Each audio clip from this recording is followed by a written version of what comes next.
Welcome to Lesson 1, Market Structure. Kung gusto mong maging consistent trader, dapat maintindihan mo muna ang market structure. Kasi ito yung language ng price at foundation ng lahat ng analysis. Ano nga ba ang market structure? Market structure means the overall direction of price movement.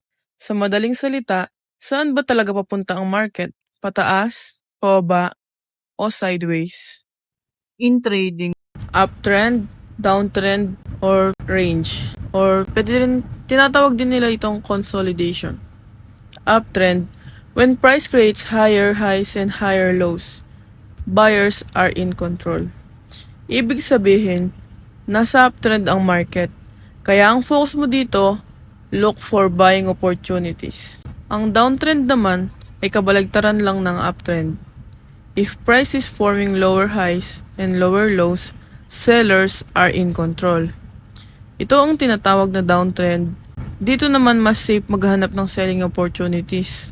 Kung sa uptrend, naghahanap ka ng buying opportunities, sa downtrend, selling opportunities. Ang range naman or consolidation, price is just moving sideways between support and resistance.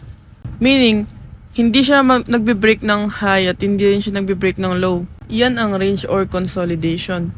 At dito, mas wise maghintay muna ng breakout bago sumabay. Dahil hindi mo alam kung saan pupunta yung market. Bakit nga ba mahalaga ang market structure? Market structure is important kasi ito ang nagbibigay ng context. Kung wala yun, random lang ang entries mo. Pero with structure, you trade with direction. Mas mataas ang probability na manalo. Dahil alam mo kung saan papunta ang market. Simple lang. If you see higher highs and higher lows, huwag mong kalabanin yung market.